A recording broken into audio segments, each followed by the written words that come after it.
নমস্কার, লিপিস কিচেন ম্যাজিকে সকলকে স্বাগত। আজকে আপনাদের জন্য নিয়ে এসেছি ছানার চিকেন। চলুন দেখে নেওয়া যাক এই রান্নাটি করতে কি কি লাগবে। চিকেন 600 গ্রাম, পেঁয়াজ বেরেস্তা, আমি এখানে 500 দুধের ছানা ব্যবহার করেছি, আদা কাঁচা লঙ্কা বাটা, পোস্ত আর মগজদানা 3 চামচ করে বাটা, টমেটো পেস্ট, ঘি, সাদা তেল, হলুদ, তেজপাতা, নুন, চিনি, লঙ্কা গুঁড়ো, জায়ফল জয়িত্রী, ছোট এলাচ, লবঙ্গ, দালচিনি, শুকনো লঙ্কা। কড়াইতে সাদা তেল দিয়ে দিচ্ছি। এবার তেলটা গরম হয়ে গেছে, এর মধ্যে চিকেনগুলো দিয়ে দিচ্ছি। চিকেনগুলো এপিট ওপিট করে ভালো করে ভেজে নিচ্ছি। 1 চামচ হলুদ দিলাম। চিকেনগুলো ভাজা হয়ে গেছে, এবার আমি তুলে নিচ্ছি একটা পাত্রে।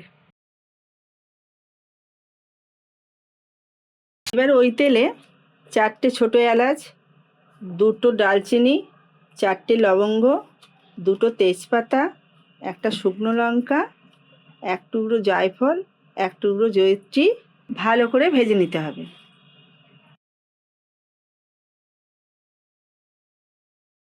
এবার টমেটো পেস্টটা দিয়ে দিচ্ছি, দিয়ে ভালো করে নেড়ে চেড়ে নিচ্ছি। এবার 2 চামচ কাঁচা লঙ্কা আদা বাটা দিয়ে দিচ্ছি। এবার 1 চামচ ঘি দিয়ে ভালো করে কষিয়ে নিচ্ছি। স্বাদ মতো চিনি, নুন, লঙ্কা গুঁড়ো, হলুদ গুঁড়ো দিয়ে দিচ্ছি।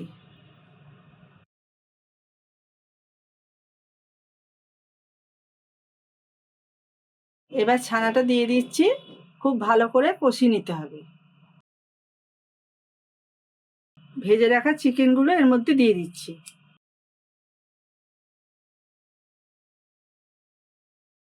চিকেন থেকে এবার তেল ছেড়ে দিয়েছে, এর মধ্যে মগজদানা পোস্ত বাটাটা দিয়ে দিচ্ছি।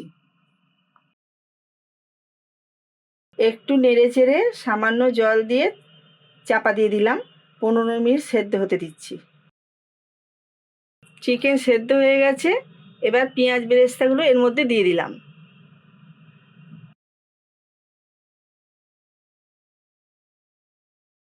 এবার তৈরি হয়ে গেছে ছানার চিকেন। রান্নাটি কেমন লাগলো জানাবেন।